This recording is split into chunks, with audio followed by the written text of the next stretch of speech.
see someone just so casually dominate on stage with it.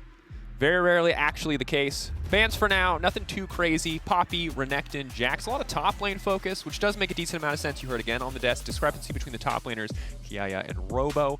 Robo had a surprisingly good series. Not a guy that I look at on this team outside of obviously the overwhelming positive fan sentiment in his favor. When you look at the carries of this team, it's much more about route, but maybe he can look to replicate some of his more impressive performances. Yeah, I think Robo has some of that burger flip energy that you can sometimes see out of Adam as well. You know, the top laners who sometimes just go absolutely off and carry a game by themselves. Sometimes they let it get a little away from them. And I think the Renekton ban is interesting coming out of Kiaya because I think it's kind of saying, I think I have a deeper champion pool. I think Renekton is very, very powerful in the current meta. I know some people are not thrilled when they see it because there's just that lingering crocodile hatred for some reason. I personally think he's a very, very strong pick.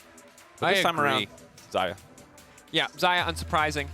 Question is, what is the option on the opposite side? Wouldn't be surprised to see Rakan at this point. You could wait on your AD, but since you're probably picking Kai'Sa anyway, just slam it. Rakan plus jungler would be my guess, since there's no rush to pick your support or your AD at this point. Yeah, the Rakan takeaway feels like a must. We have seen a couple games now where people do not do it and are swiftly punished. Okay, unkillable Xayah and Rakan with absolutely free escapes. You know, why would you let two strong characters be even stronger together? Why would you do that? It just doesn't make any sense. You maybe didn't want to win that game. That's fair.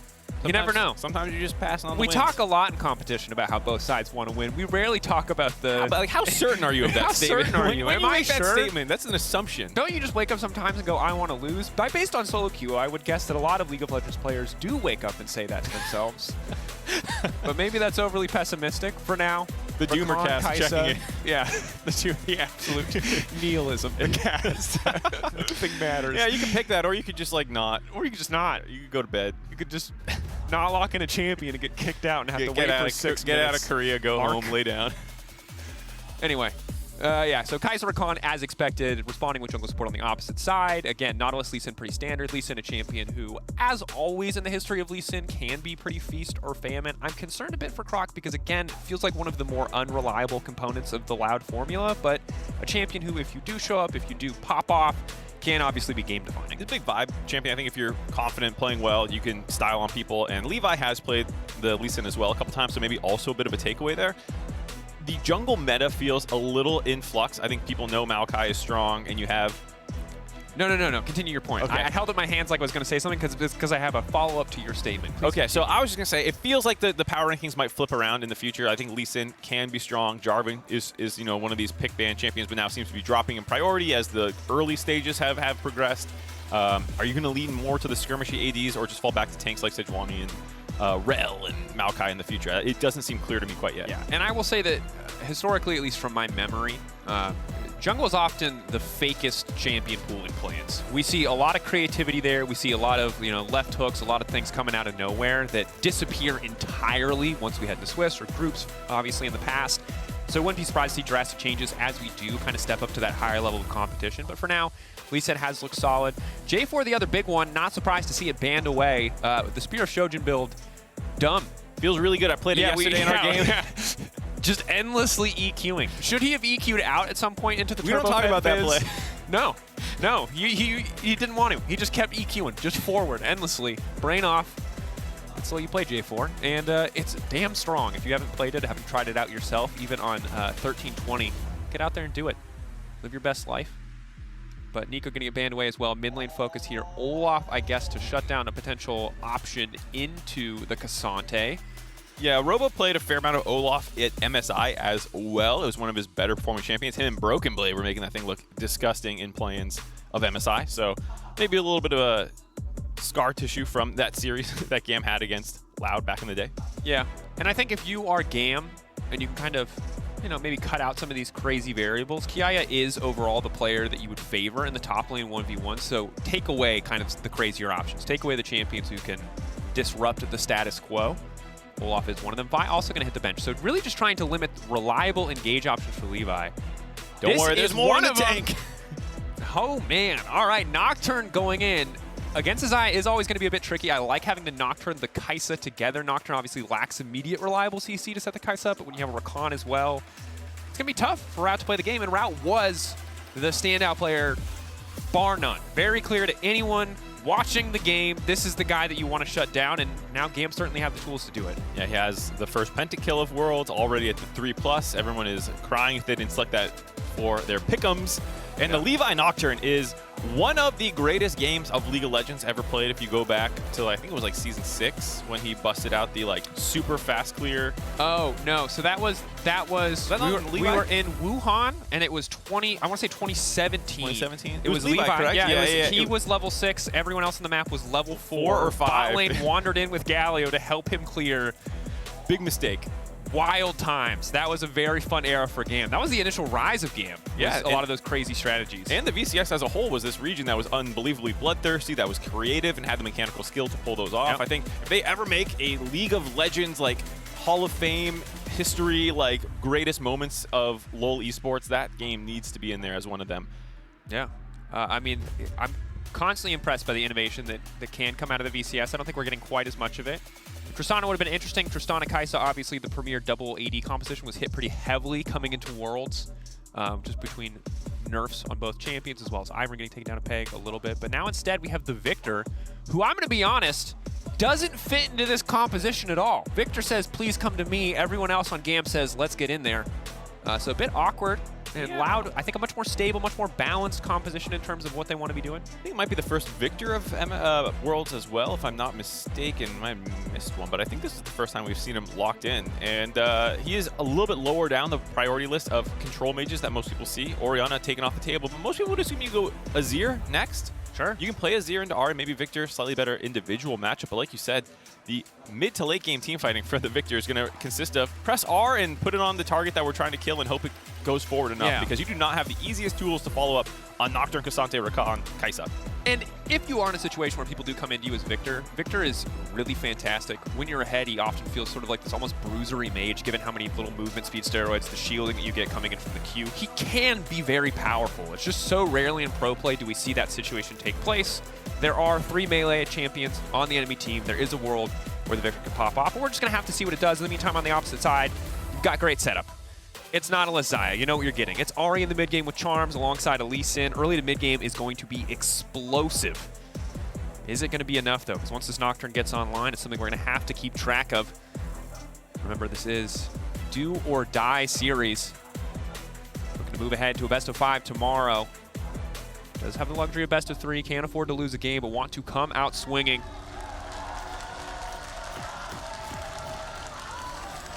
Elimination Day, Game 1. Loud versus GAM. I'm excited to see if they can pull it off. You can hear a lot of support, I think, for Loud, if I can understand that crowd chant. Let's just, hold on. Yeah, is that loud? Yeah, no, that's loud. Yep, definitely loud. They show up. At MSI, the Brazilian crowd was going crazy behind us, bringing a ton of energy compared to when other regions were playing. Yeah, and I will always respect that level of fandom. We're going to see for a brief moment. Con just spamming some voice lines. All right, no one. All right, what? Anybody? No? All right, no one's going to kill each other. And as a reminder, of course, if you want to earn exclusive Worlds 2023 like icons and emotes, you can log in and watch the games on lolesports.com. It's got some cool functionality, some stats on the side you can watch as well. So, cool platform. Get rewarded for watching on it. And now, as we look back in on the game, still no one has killed each other, which is a bit disappointing. Shocking. Cowardly gameplay. As a play-by-play, I look forward to one thing and one thing only, and it is teams fighting for very little reason. I also agree, so I do not need to comment on anything. I just leave you to go. I'll go take a lap around the building. You handle this never-ending team fight. Yeah. Instead, I guess we could talk about strategy. Champions, scaling. Lane matchups. Yawn. Big yawn. So, speaking of the strategy, curious to see if Levi does anything. Historically, when you look at Nocturne, obviously a champion that you're like, oh, power farm to 6. But if there is decent setup, which there is on the bottom side, and he has started on the top side, so he can clear top to bot, there is room for him to get in for early ganks. Champion does a lot of damage. That said, kind of just expecting a relatively chill early game from the side of GAM, whereas Croc is really the one who needs to try and get something done with this early game Lee Sin. I think you're especially going to see a lot of focus out Loud around the mid lane, because it does feel like one of the more punishable ones on the enemy side. It's also where you have a lot of the best setup. Of course, you can make plays in any lane for Croc, and this is exactly what you want when you draft a Lee Sin, is you want to have an abundance of options, so if something goes crazy in the bot lane and someone loses flash, you can then punish that. It's very easy to follow up on. and it's a very good composition in that sense. And you do still have some assurances in your scaling with the Xayah. So I do like Loud's composition for GAM. We already kind of talked about some of the maybe different ideas that the comp can go for, but at the very least, like you said, there are a lot of short-range champions on Loud, so you can always just drop your EQ on top of what people are and just drop tons of damage. Yeah, absolutely. And I think as we get into the later game fights, I'm curious to see what Robo is going to be able to do against these champions, because again, against a lot of these melee champions, if Aatrox is ahead, he can wreak havoc as a champion who I think is very strong. I expect to see more of. Worlds is a nice little invade here. Loud leveraging their early bot lane priority, power that Xayah wave clear, to come in and contest Levi on the objective. Lee Sin coming in as well. Spell Shield already used. Nice sidestep comes in from Levi. Surely he's going to have to just flash out here. For taking his time on the wander out. Is he just going to accept his fate? Rakan now coming in. Is he going to try to get out without flash? Now he's finally flashing to safety. The patience pays off. I think if he flashes over the wall, it's easy for Croc to flash follow and confirm the kill anyway. So very good patience coming in from Lenny. Yeah, it would have been a big panic flash if you just go over the wall, like you said, easy to fall. So it takes a little bit of greedy time to kite back the other way, and he was able to do that without burning other sums from his bot lane. I was worried that was going to be one of those spillover plays where you're like, save me, and everyone commits everything, saving Private Ryan, then suddenly Palad's losing his flash and stuff like that. But they're able to get out. Sort of who saves the saver sort of situation. Pallet will back away. Goes down for route. Sayas as well. Ignite down. So they are giving up some of those summoners to come move in and contest. It does still slow Levi's clear down, but because Lee Sin is in the area as well, ultimately not too bad for GAM. And I like the aggression out of Loud level 1 or level 3. Excuse me. This is exactly what we were hoping to see when we talk about some of the playmaking that they have. Burn flashes, get in there. Levi has not been too slowed down with this clear. Did have to leave up that bot side of the jungle, but it was not actually stolen away. So you can eventually maybe get down there, pick those camps up. Just went to the top side for now. And of course, you do want to hold down a Nocturne if possible. Yeah. And I think the other big thing, anytime you have these level 6 champions with globals or semi-globals, one of the big things that casters, you'll hear casters talk about, or teams talk about, is the importance of those first couple ults. It's the same story with Twisted Fate.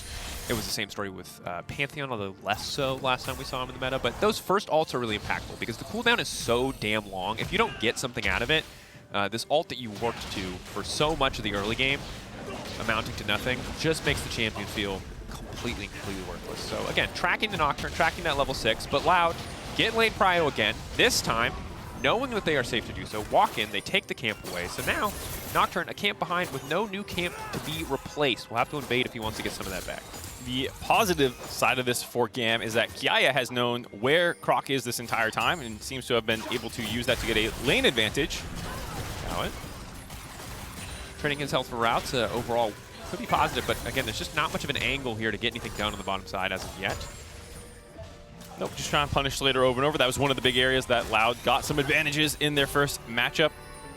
Punishing Slater, who had a very off series. Hopefully going to have a better one this time around, because people might not remember from day one, GAM got a Baron. GAM should have won that game, and then they got really greedy with it, pushing in on the bot side of the map where it got turned around. So hopefully they have learned their lesson and will come with a little bit more reserve play if they do get big advantages. Yeah, and I will say for the VCS as a whole, it was a wild playoff run. I think Goldberg has already mentioned Team Secret, but there were so many games in their playoffs that were decided by big Baron flips, ultimately. And that's something that's going to count against them, is now Robo forced to flash out to safety. Excellent play from Kiaya thus far. Howdy. Trying to get out, trying to sidestep, but they're just taking their time. Wait for the charm. Easiest first blood setup ever. Victor just accepting, getting walked down slowly but surely. Yeah, Tinone's just dashing at his face, forcing him to make a play, and eventually the flash comes out trying to predict the charm that Tinone's never threw until it was too late. And using that mobility to hop on top of him, the wave was not in a good spot. The fact that you could dash 3 times and still not be under the enemy turret means that Gaddy might have been a little too far pushed forward. Yeah. And that's frustrating. Obviously, you just want to get as much of that early CS as possible, as well as, I mean, honestly, hopefully an assist or two, just to snowball, just to get those early Victor augments. So falling behind early, again, it's a control mage. You know it's fine. It's okay if it falls behind a little bit, but going to make it that much harder for GAM to really do anything meaningful in bigger fights, and certainly going to affect a potential 3v3 topside. Herald, 1 minute and 4 seconds, counting down until that will be up. And right now, with the pressure that Loud have on the map, it should be easy pickings unless GAM want to try and force the 3v3.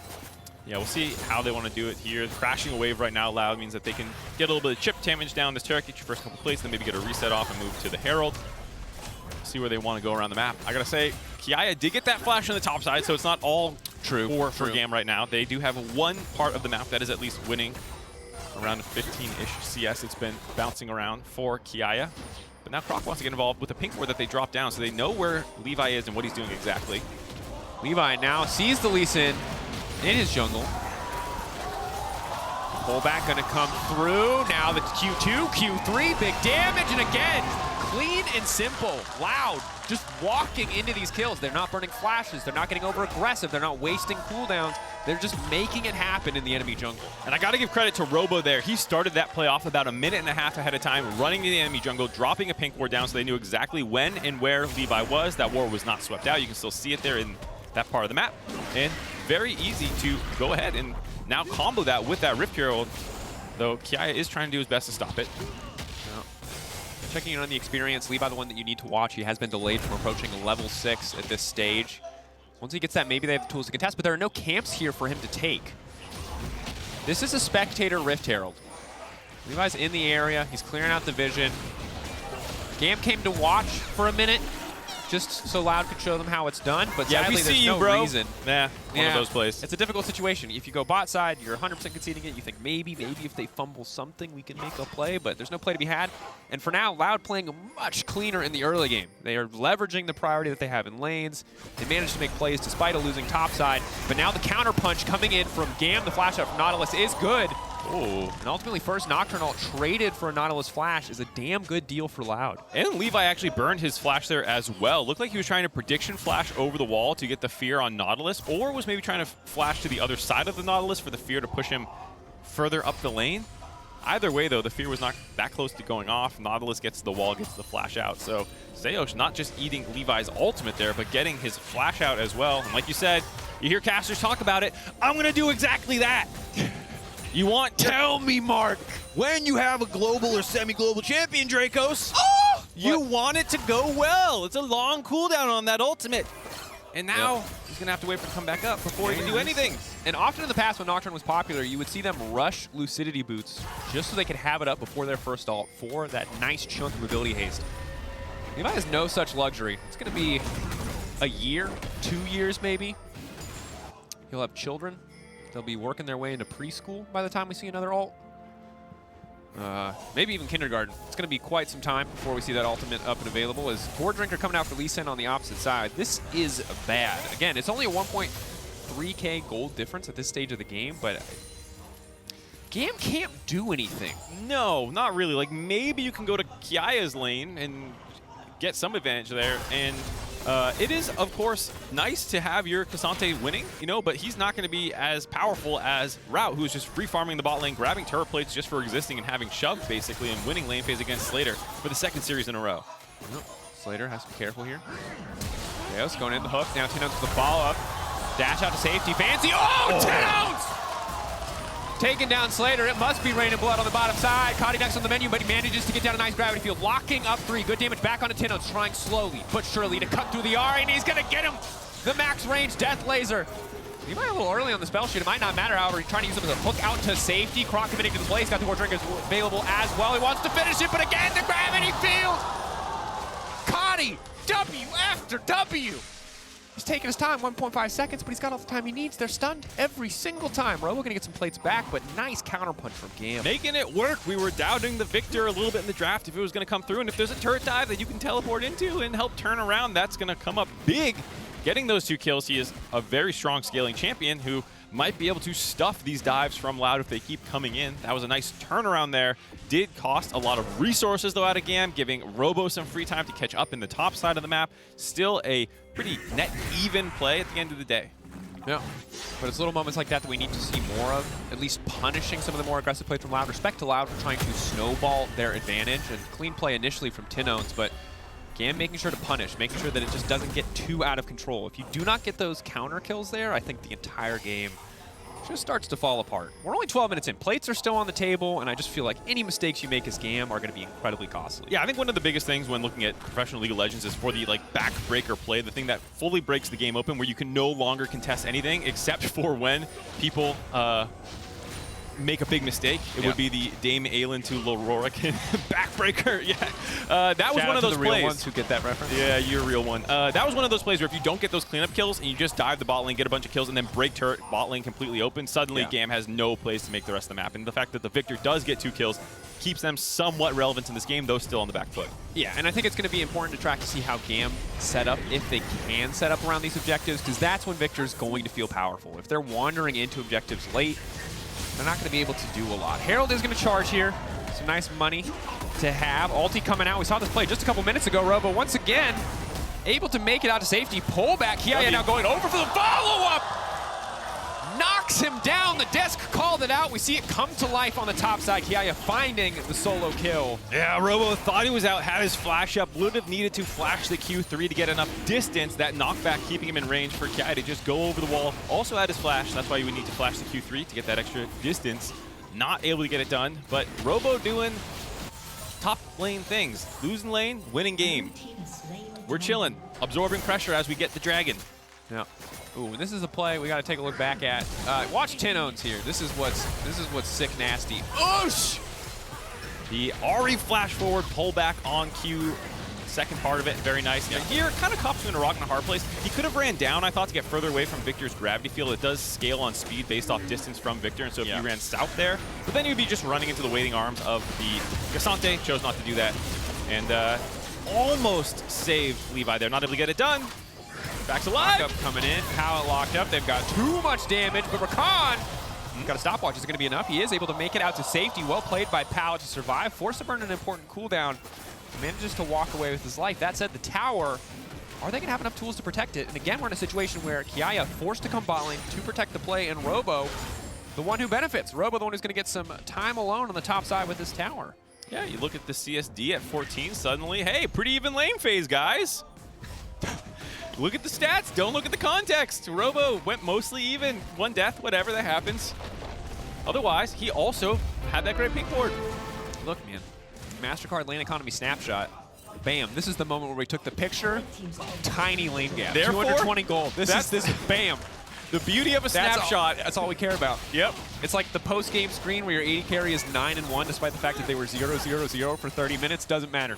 Carried the game. It should have been team fights. Yeah. No, just a bit of a rough game for Robo, but the rest of the Loud looking incredible. The mid and bot side very much going in their favor. And we were hyping up Route for a reason. He is the primary carry for this team. They know it. They're sending a lot of resources down there to help him out. You can see a lot of the plays keyed off the fact that they're getting pushed in the bot side of the map. Then Croc invades, then they spill over down to the bot turret for those dives. Did not end up breaking that turret, though. It is actually Robo who, because there's so much pressure down the bot side that GAM has to respond to, Robo is actually able to just take top turret for free. Yeah. And now, Tinones is going to be able to grab this tower. Top turret down, obviously for the side of Loud, but they might fish for the dive here onto Robo. Again, trying to punish one of the weaker sides of the map. Nocturnal coming in, Ignite already ticking. Early Ignite just to make sure there's no Aatrox healing, but out he goes! World Ender out to safety. There's no wave there really either to play around the tower, so they're going to try to push for more. But now Kazante, can he hold on? Slater off in the area. Croc getting over aggressive, a kickback. Oh, he's going, trying to finish the job. Croc, no! Oh, his mind was telling him no, but his body was saying yes, yes, yes, and all of Loud saying no, no, no. That play did not work out. Little Lee syndrome costing him here as Tinones finally dashed out to safety. Charm, he's got a bit more movement to come through, but the play will fizzle. Kani on the top side will finally break the tower. Yo, your reference game is sick today. Been trapped in a hotel room for 3 days, sick. Let me out. He's been cooking for 3 days, finally has some bars to drop. That was the play, again, saving GAM's time, because they just invested so many resources into the top side that failed. Then Loud is saying, okay, great. 3 members on the top side. Kiaya is trying to stop this wave from getting in. He's trying to protect his mid turret. Let's go ahead and kill him for it. And they almost get it. They almost land this, but after the damage, nicely timed flash out of Slater. I'll give him that. Sometimes you flash slightly too early and the Lee Sin Q follows you post flash, but he was able to get away from the damage after the Q2 connects. Then the people from the top side, because that play took so long to develop, are able to get down and show up and actually help out around the mid lane. And they get a ton of kills back. They're able to close that gold gap almost to just around 600 here. TB coming in from Kadi. GAM looking to further cement their advantage after that positive play. Again, the gold, very small difference at this stage of the game. Robo stepping forward. Infernal Chain's going to be avoided. Yeah, strong. Just going to step in, pull the Lee Sin back. They're going to try to one-shot the jungler as quickly as possible. Croc had a fantastic early game. But now he's just getting knocked down. Pallet flash out to safety. He's safe for now. Robo getting pulled back. Tino's waiting over the wall. They can't quite find the angle. Nocturne going in. Feathers are going to fly. Levi needs to be flawless with spell shield timing, but he's not even going to get the opportunity. Levi finding one another coming through. Robo getting pulled over the wall by Kiaya in the fights. GAM is monstering Loud. They have finally grabbed a gold lead back at that Rift Herald fight. GAM take the lead in the game. They have pressure on the tail end of that, starting their scaling online. Caddy up to 4-1-1. But the start of this play, the fact that he's zoning the bot side from being able to collapse. So it's a 4v3, and Kiaya says, great, I'm charging in there. He gets the double flip back on Q3, allowing Croc to be the first target that they melt. Finally, the bot lane of Loud has caught up here, but the fight's already over, and Caddy just continues to threaten the backside of the fight. Robo has some heroics here. He starts kind of getting those resets that you see an Aatrox do. His health bar shoots right back up there, but just too little too late. Kiaya is still able to find the shutdown afterwards, and again, like you said, Levi on the other side of the fight, finishing off that back line. Yeah, and if you looked at the damage during that fight, about 3.6k Cody over the course of the fight, Kiaya at 2.6. Just crazy. Goal difference over time, obviously telling us the story of this game. Powered by AWS. Right, I'm going to be honest. I was ready to just apologize to Croc. I said I was skeptical about his Lee Sin, and it was so good. And I just feel like that play on the mid lane, he got ahead of himself. And you talked about the backbreaker play.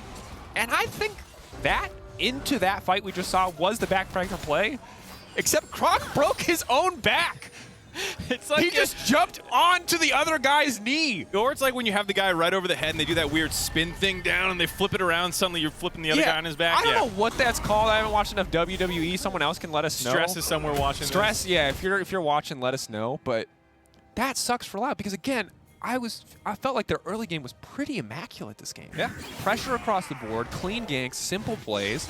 And then they tried to just get a little too fancy in the mid lane, gave away a bunch of kills, and then GAM came right back into it. And that's the thing about these VCS teams. You can't give them an inch. They will always go for the mile. They are down to scrap. And if you go for a dive, they're going to meet you there. They're going to contest that play. You can see time and time again, GAM are submitting resources. They're not the go to the other side of the map team.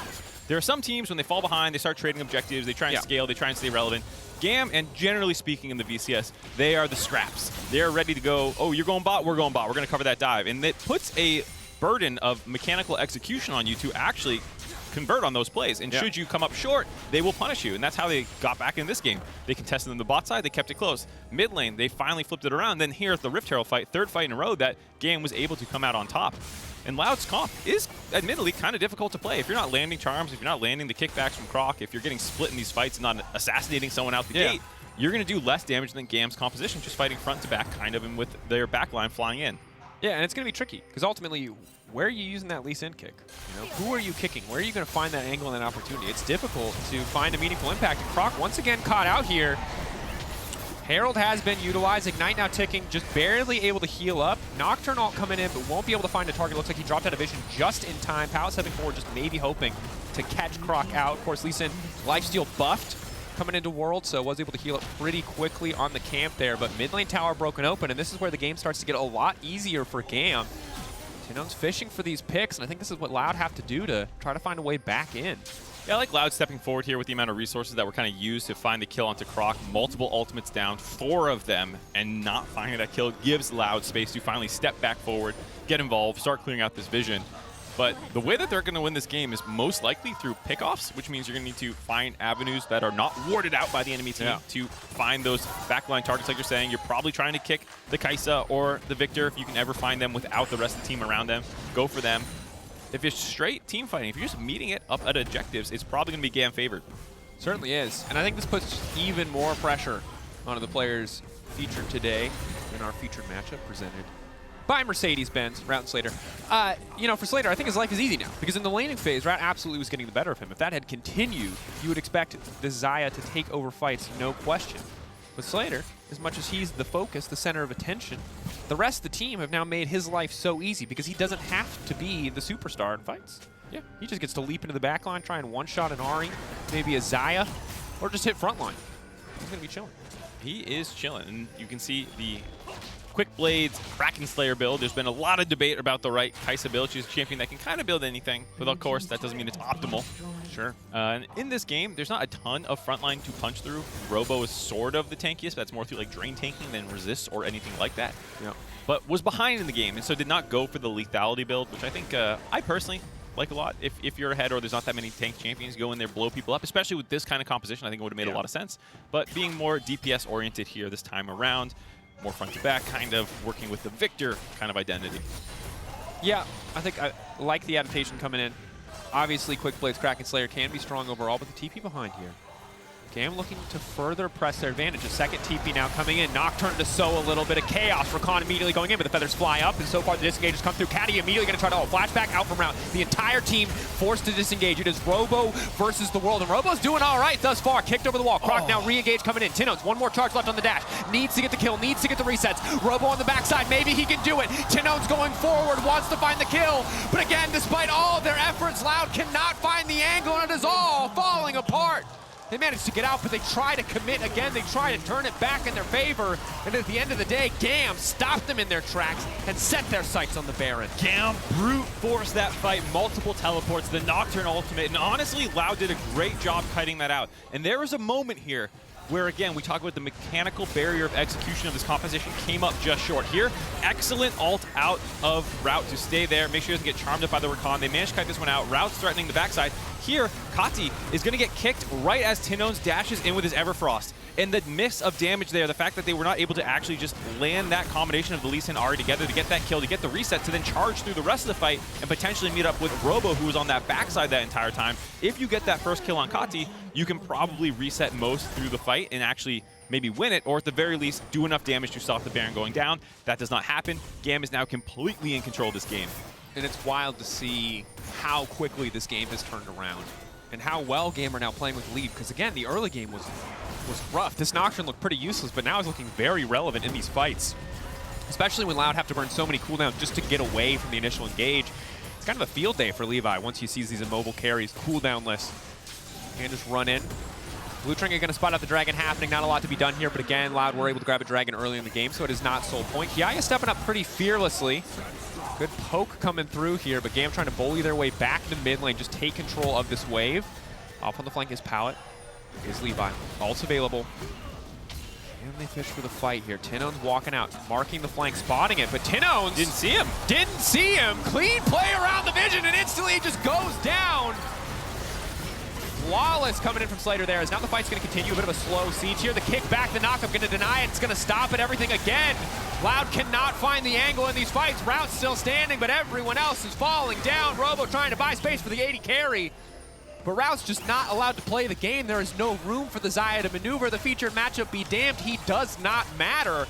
GAM breaking through, very likely to take at least an inhibitor.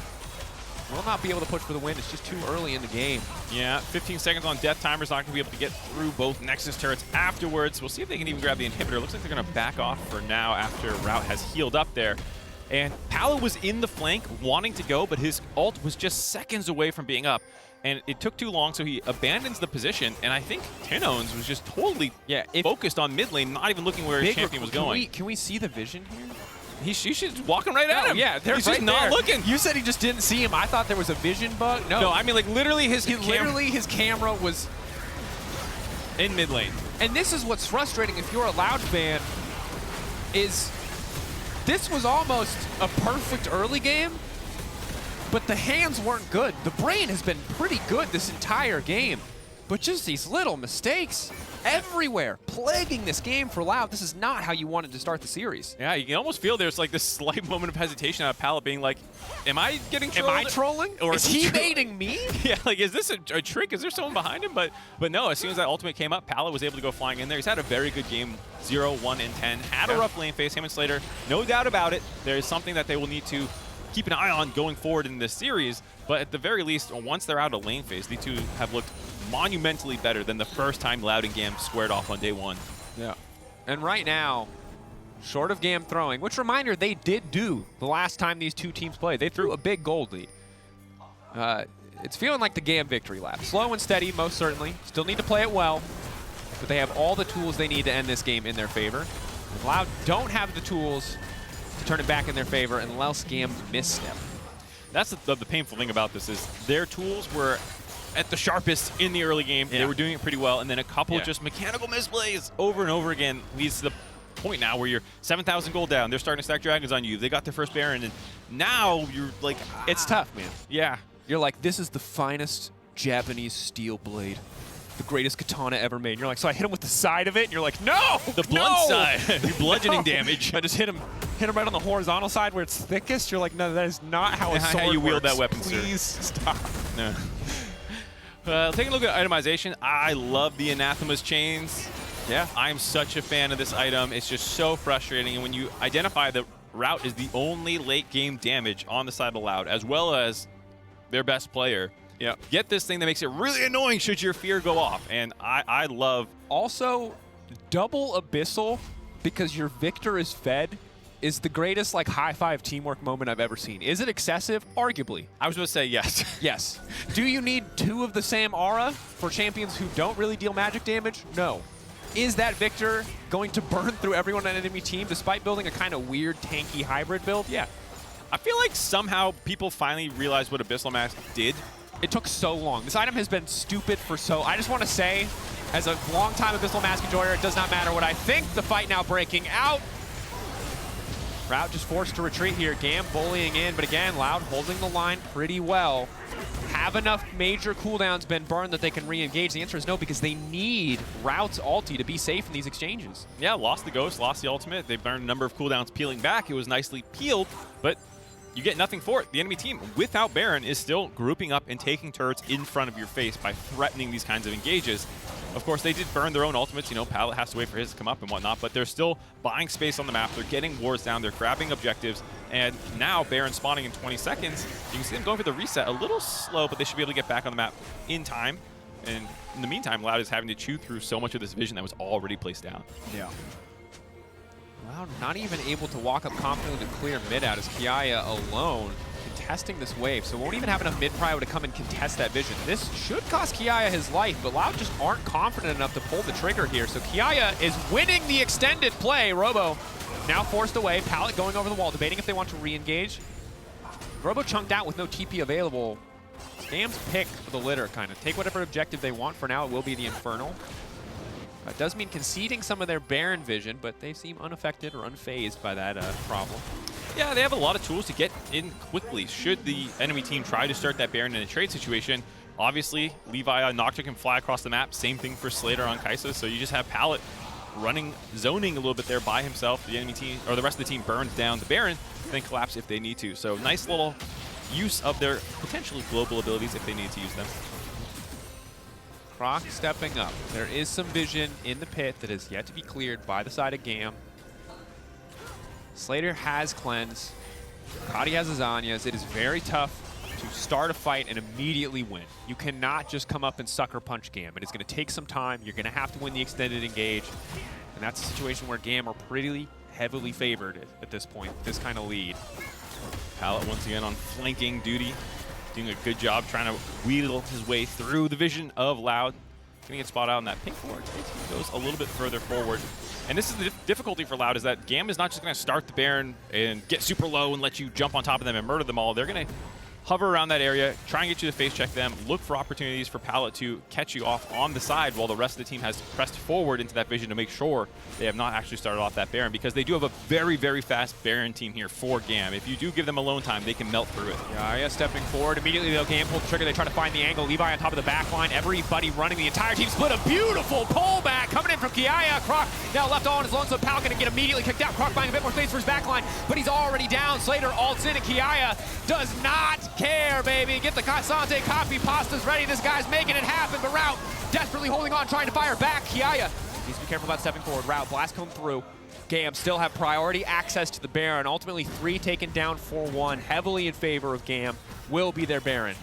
Nice play out of GAM there, and Kati continues to come up big. The Victor that we were doubting in the draft, showing that he knows exactly what he's doing, able to go 8-2-8 on this champion, blow people up.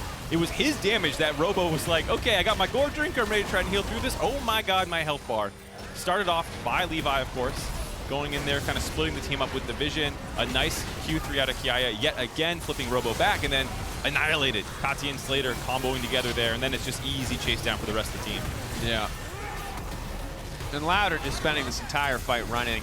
And Xayah runs pretty good. You see the feather setup here. You see the pullback. They are able to get one, at least slow GAM a little bit here, but GAM are so dominant now in these fights. Yeah, resetting on the map. Got all their items completed.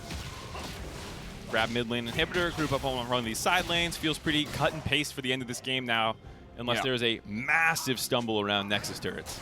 Red Bull Baron power play coming through. Feels more like Red Bull 20 minutes power play. I don't know. That one wasn't great. I'm sorry. It's all right. We'll workshop it in the break. We'll come back. Everyone, forget you heard that. Forget you heard that. That was going to be a work in banger. progress material. We'll figure it out. 45 minutes from now. Figure it out. All right. They cannot commit to the recon because they don't want to risk it, which is the perfect place to be as a support. Able to walk forward, eat a bunch of abilities, and they're afraid to jump on you. Robo was in the top side there as well, doing a bit of split pushing, finish off Hysterics with that gold that he got. We'll see probably one more desperation play. One more pullback. Sante again, unaffected by damage. Does get hit by the pullback. That's big. That could be a solid start to the fight. Again, burning through Kiaya, getting lower and lower. Massive shutdown for Loud. They need to pull the trigger. They have to fight. They're not going to get a better opportunity than this. But they can't afford to fumble. Nice cleanse coming through. Robo on the front line. Maybe this is their opportunity. The Victor damage is massive, though. Burning through the entire team. Levi finally going to re-engage. And Slater, it's his time to shine. His time to take over. A single pick, not enough. GAM now breaking their way into the base, bullying towards the Nexus. I don't know if they want to risk it here. Instead, happy to just have two inhibitors and walk away. For a moment there, it looked so good for Loud. They were melting through the front line of GAM, who were getting a little overzealous to pull back onto Kiaya, but they were not able to land damage onto the actual carries of the composition. And once they step too far forward, they blow them up. Starts out here, a nice chain landed by Robo. Not able to get out to the corner of the box, the furthest distance possible. That gets Kiaya back in there. They blow him up and they go, okay, this is the time. And this is absolutely the right play. There's not many times you're going to kill the Cassante for free and have a chase down sequence. But right here, I got to say, Seos misclicks onto Pallet instead of Slater. I'm pretty sure there he was trying to target the Kaisa, ends up dropping his ultimate onto Pallet, and that enables Slater to just charge forward totally unperturbed. And also, like you said, Kati was just dropping damage as Victor does when you're trying to chase forward. And again, in a world where Loud are able to snowball their lead and you can just one-shot a Victor and he's not going to do that much damage back to you, it's not a massive threat. But when you have to fight into the Victor, the game is so much harder. And in goes the Nocturne. Xayah already feared, waiting over the wall. In goes Slater, just going to look to take him down. The shutdown coming in. The kick is too little, too late. Lambs to the slaughter are Loud as GAM tear their way through the team comp once again, making it look effortless. It's a triple. Probably could give him a penta, but they're not even worried about it. Eyes set on the prize, eyes set on the win. They don't have a creep wave, but they have more than enough time to wait for it. I don't think they need it either. Kiaya should be tanky enough with the rest of the team to just brute force this down. You saw the power of the Anathema's chain there, keeping Route locked up for almost like 3 seconds there. Didn't even get his ultimate off. Well played in there. GAM taking the victory lap. Tinone's out, Tinone's down. GAM finding a win. Yep.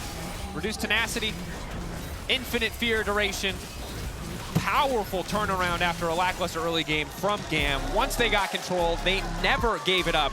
And this is not the same team we saw play against Loud earlier in the tournament. Looking revitalized. And this time when they found a lead, they did not hesitate to close it out cleanly.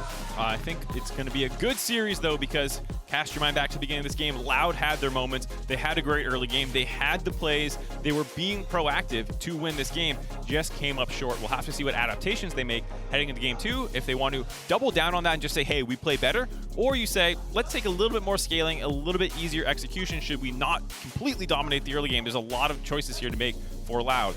Yeah. I will say frustrating game for Loud, and I imagine for Loud fans as well. A lot of mechanical misplays. Yes, there were some comedic decisions as well. Croc that engaged into the tower. Tinone's getting caught.